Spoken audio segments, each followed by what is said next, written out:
King Salman Abdulaziz Al Saud, the Crown Prince Mohammed bin Salman, and of course the Chairman of the General Entertainment Authority of the Kingdom of Saudi Arabia, Jia, His Excellency Turki Al Sheikh.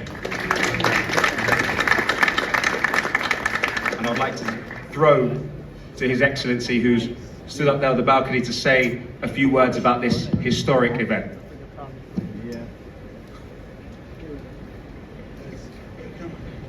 Come with me. Sorry, I want to speak in Arabic, please. في البداية أحب أرحب بالجميع. To start with, I would like to welcome everybody tonight. أتقدم بخالص الشكر لمولاي خادم الحرمين الشريفين حفظه الله.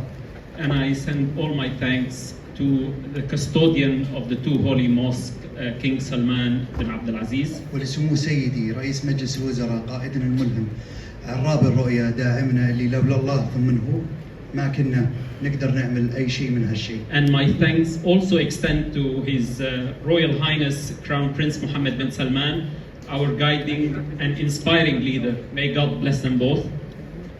I need from you 3 minutes to talk about important things. احنا حريصين في المملكة العربية السعودية أن نقدم للأسواق مباريات مهمة.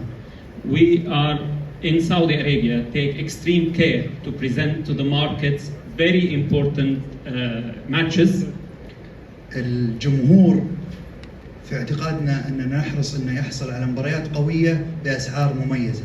The fans also would like to receive and have access to important matches in very good prices.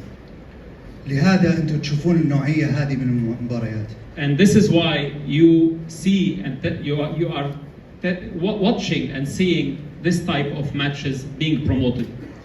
أنا أتعامل مع الملاكمين والبروموتر كأخوة لي. I deal with the boxers, the sportsmen and their promoters as my brothers. عندهم أرقامي الخاصة ويتواصلون معي بشكل مباشر. They all have my private number and deal with me directly. احنا بنحاول فكرة جديدة في عالم الملاكمة. أعتقد أنتم تشوفون البوستر هذا اللي مستوحى من ستريت فايتر جيم. We are trying to impose or present some new form of promotion of this game, and you can see that it is inspired by this type of poster that you can see in front of you, which is inspired by Street Fighter game. أن أيضا بتشوفون الكوميرشال والبوستر للمباراة الكبرى Ring of Fire in 17 of February. And you also see the posters and the promotion of the biggest fight, which is going to happen on the 17th of February, the Ring of Fire. You understand now why is Joshua against Ngannou? I do understand. I don't know, but clearly there is an important match coming up. You will see the result of this match. It will connect about the result of the 17th of February. This is our idea.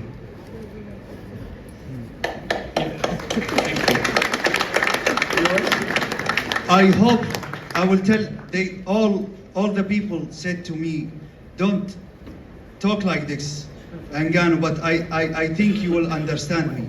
You know, I look to you as a brother, but I want someone to stop you. I want the boxing. قاعد تحوس عالم الملاكمة عندنا. You know, keep looking, brother. You haven't found it yet. The word of boxing to stop you. Yeah, and I think it will be tough match. You see the last virgin of Joshua. We get him back, and I think it will be something huge. The result of this match, it will go in the future. In 24, we will try with Eddie and Frank to deliver to the market very big fight. This is the important thing. And second,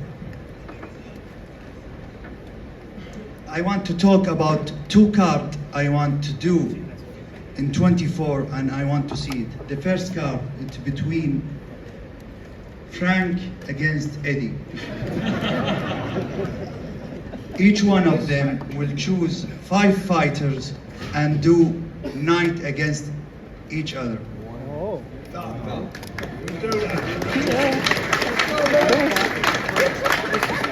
The third thing is, I want to see Aratora and Bubble, and I want to see it in June, and I will spoke with Top Rank, inshallah, about it. All the fans want to see it. In the end, I hope to have big fight, and I want in the end to show Joshua and Ngannou what's waiting for them after the result. Please, can you put it in the screen after the result? This is will wait for them after the result of the fight in the 8th of March. Thank you, everybody. Thank you. And I hope you enjoyed. Okay, one question. There is one more question Yes, that His yes, Excellency Tony. have time for. Your Excellency, you mentioned about making all these huge events in Saudi Arabia. What's your response to some of the promoters, like Oscar de la Hoya, saying that some fights he's not sure should go to Saudi Arabia? We will miss him. Thank you.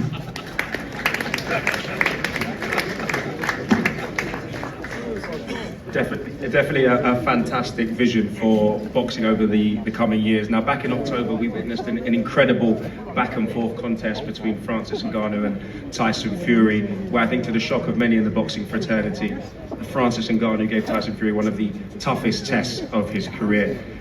And safe to say it was a superhuman effort as a novice boxer in his first professional fight.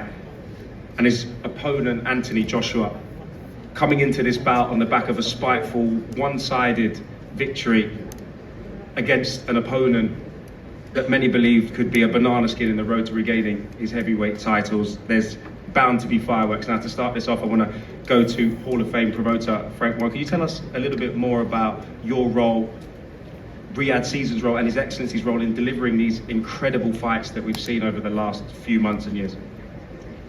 Well, first of all, I'd just like to say a thank you to the Crown Prince of Saudi Arabia, the General Entertainment Authority and Kingdom of Saudi Arabia, Chairman, His Excellency Turki Al Sheikh, our co-promoters, Sella, Gold Star, Matron Boxing, as well as 258 Management and Jimmick for making this event, Knockout Chaos, happening.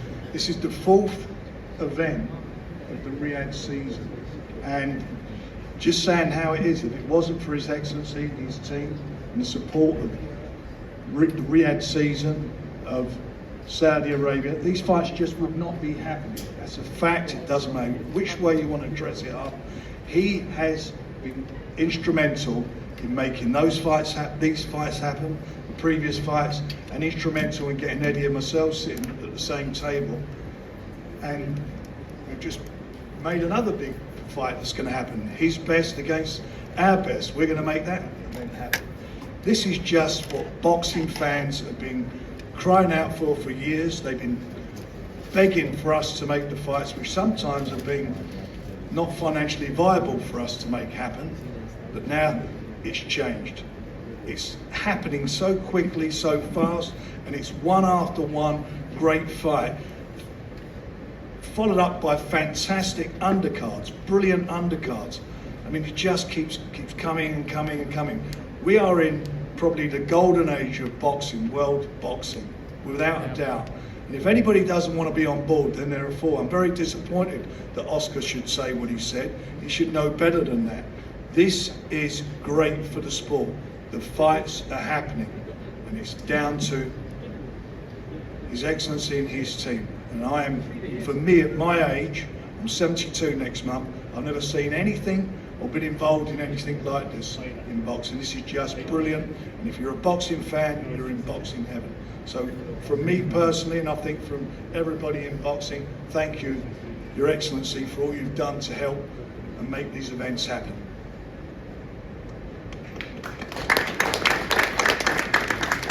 Now, Frank, I think this is a fight that maybe even just a few months ago, I think not many of us expected to be at the table seeing anthonyjoshua against Francis Ngannou, but with Francis's incredible performance against Tyson, and of course anthonyjoshua coming off the back of 2 consecutive knockout victories, there's bound to be fireworks in this one. there will be, you know.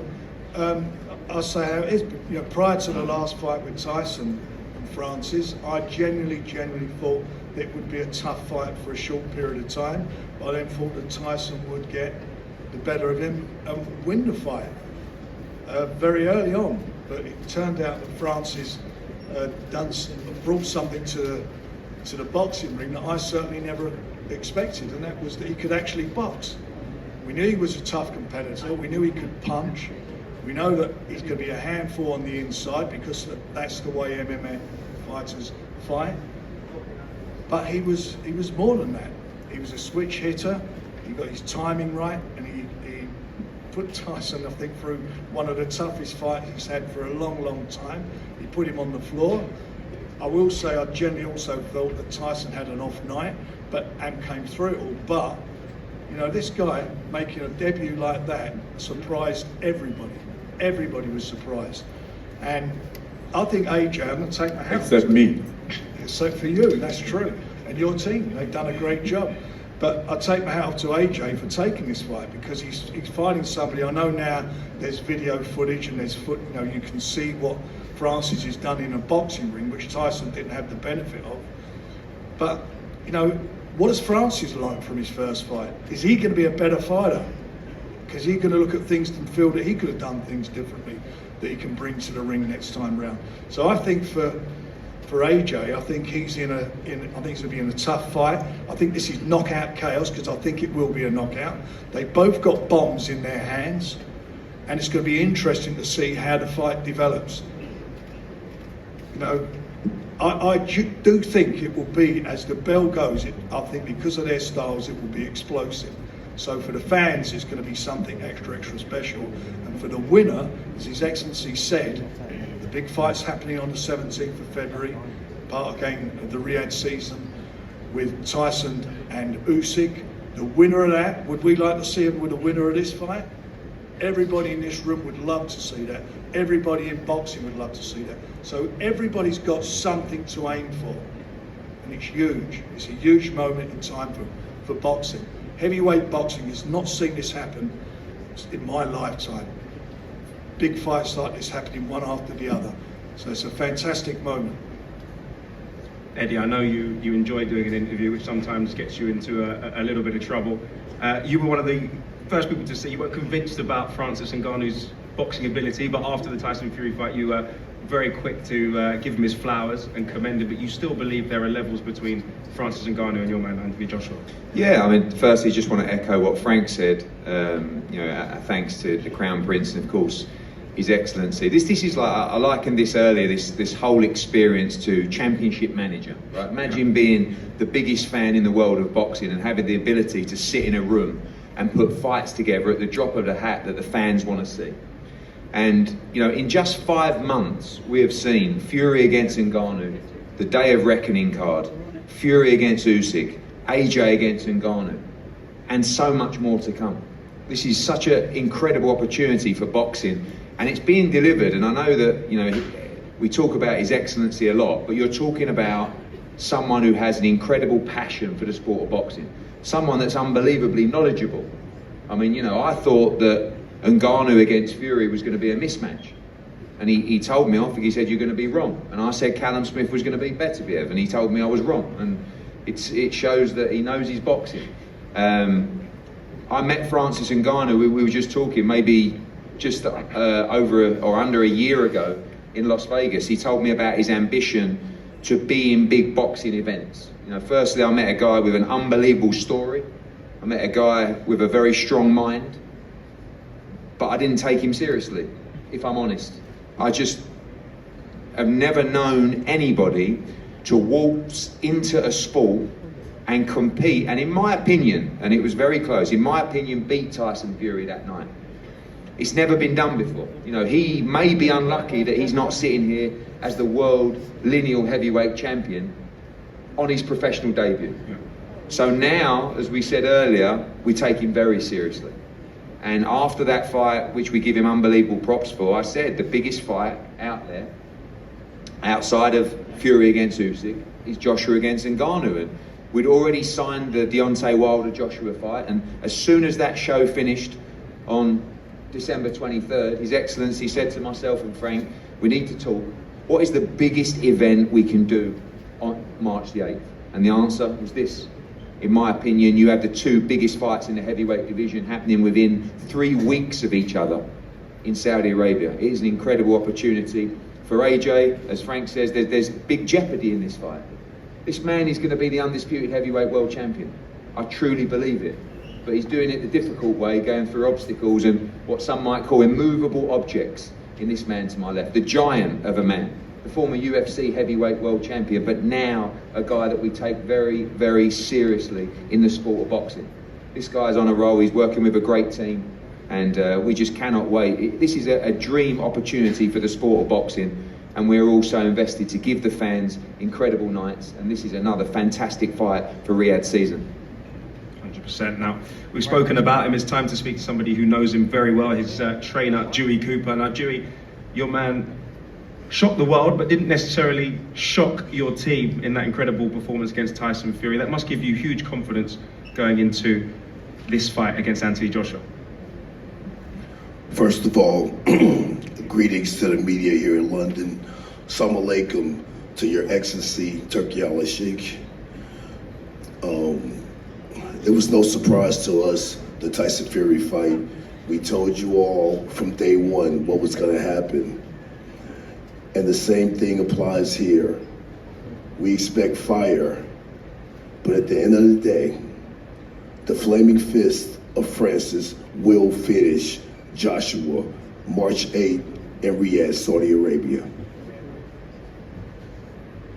Nice and succinct. I enjoyed that. Now let's speak to Francis Ngannou. Francis, your pre-fight confidence was vindicated with your performance against Tyson Fury. Now, when you said you left the UFC to have the biggest fights, with the biggest paydays, the biggest purses, on the biggest stage, it doesn't get much bigger than this, does it? No. First of all, I want to thank everybody here to show up, to come here and make this press conference great.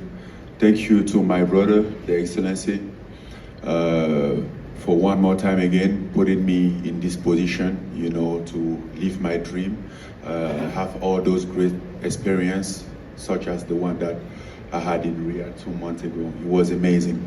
So hopefully this will be the same thing and finish the same way. I've been sitting here, listening to people talking, and even Eddie praising me, which I appreciate that. But at the same time, I'm not sure if he's honest or if he just want to get me sleep on his guy, which that's not going to happen. I'm just a beginner out here that's gonna train really hard and do everything and come as an underdog to win the fight. So I don't take my last fight as a reference and think that I get this done and think that I get everything. You know, I know exactly where I am at. I'm just a beginner, and I'm definitely gonna come up better and yes, get better and better. So that's how I see things. I'm getting prepared for a tough, hard fight. Yes, the Tyson Fury fight was great. It was awesome, but that's now in the past, and I have a new challenge in front of me, and I take it even more serious now than before, because now I think there's something more on the line, which is probably the undisputed. So let's see. Maybe I will do something that nobody has done before, and I really believe that I have the tools of doing that. Starting off having a win against AJ on March 8th in Riyadh, which is going to be a big fight. Not an easy one, but a possible one, and I'm going to take that. Francis, you haven't pulled any punches in the build-up to this fight already. You come out and said, I've heard that AJ doesn't have a chin. I'm going to test that out. Is that your plan? Is it seek and destroy? Well, I'm going to fight him, so what do you think I'm going to do? Is to look for his chin. I mean, that's what happened in the fight, in case you in the fight, you're trying to hit somebody in the chin or wherever you can hit him, right? And then, yes, I heard that he doesn't have a chin. I don't know if it's true or not. We're gonna find out. I hope I had an opportunity to test that out. That's my wish. That's what I'm wishing for. It's time to bring in Anthony Joshua, unfazed by those comments at the moment. AJ, I'm sure, as for you as it was for many of us here, it's a slight curveball to be sat here with Francis Ngannou on that end of the table. I know Wilder was a potential opponent after that day of reckoning fight. That kind of went out of the window. What was your first thoughts when you heard of Francis Ngannou as a potential opponent for you? No problem. Just not. It was you'll fight anybody. I know you're chasing belts. I know you want to be 3-time heavyweight champion of the world. Is this part of that plan? Every fight leads to somewhere. So this fight is my everything, my soul, my spirit, my mind, my body. And we'll see where it leads me. But right now, I'm not thinking about any championship belts or anything. My main focus is Francis. And to be fair, getting through intense, focused training camp, because realistically, how I train is how I fight. So if I get victory in my training camp, I'm sure I'll get victory on the night. So that's what I'm focused on.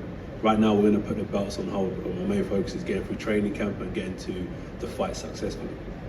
It feels like you and Ben have really gelled this through the last camp and through now. You know, people are saying, I know you don't like to hear people say, oh, it's the old AJ's back, etc. What is it like working with him, and how have you found that good. Going into this fight? It's really good working with him, the whole team at the academy. They've helped a lot. I still speak with Derek James in the States, but being home and having someone just as good, like, I'm just searching for greatness, really. Continuously searching for greatness, how I can elevate myself, push forward in every aspect of my game. And this is just another challenge, and during these challenges I find out so much about myself. Even though I already know who I am, I know I'm gonna discover some new things about myself, but things that can take me to higher heights. No doubt. Now, before his boxing debut, he was an unknown quantity. Now you've seen him for 10 rounds. You know, there is footage of him online you can actually look at and watch now. What does he bring to the table that you got to watch out for? I won't say too much, but he brings 2 arms, a body, like every other fighter does. But it's just his mind that's different to everyone. Everyone has their own unique, like, they're unique in their own way. But in terms of the frame and the makeup of someone, he's seen people like me, I've seen people like him many a times before. But it's just his mind that I'll have to conquer in the ring. You have to take someone's soul, you have to take their spirit. And I'm looking forward to the challenge for sure. And that's it really. It's going to be good. It's going to be explosive. Got many ways to skin a cat. I can counter punch, he can counter punch. We can both box, as he's proven himself too. And we can both trade. And it was going to be a good fight. And shout out to His Excellency as well, my promoter, my whole team 258 for getting me in this position to showcase why I'm the top heavyweight in the UK. And I'm not really too concerned about the world. I'm trying to conquer where I live. I just want to conquer and make everyone know that I'm the one who puts boxing on the map. There's the riches of heavyweight around, especially in the UK. Now, to finish off, before we go to the face-off, I would like to give the final word to Eddiehearn. Eddie. Thank you, Josh, and just to replicate what everybody said here, thank you for all turning up and being part of a huge event. Like I said, the ability to sit with His Excellency and Frank and brainstorm about potential fights for the kingdom is a blessing. And it's been very difficult to go through this press conference with the thought of Matchroom versus Queensberry and the 5-fight dust-up that's going to ensue later in the year. But as a fight fan, although Callum Smith suffered defeat at the weekend, to hear him talk about Bivol against Beterbiev, I think everybody in this room, these are the kind of matchups that we've been missing in boxing, that can just happen so naturally when you've got someone who is so passionate and has the ability to make them happen. So, welcome to Francis and his team, and Anthony, and to hear people talk about these potential matchups in the heavyweight division. And like I said, if you can imagine the winner of this fight facing the winner of Fury against Usyk, and it's been a long dream of Anthony's and all of the teams to become undisputed champion. I know his focus is just on Francis Ngannou, but to have those opportunities is incredible. And get ready for an unbelievable event that these guys are taking care of on February the 17th. Fury against Usyk, Joshua and Ngannou, all within 3 weeks of each other. Just incredible opportunity for our sport, and thank you for the passion and the vision. Boxing is definitely in an incredible place, with thanks to Riyadh Season and everyone who's put this together. It's time for the face-off.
Jones the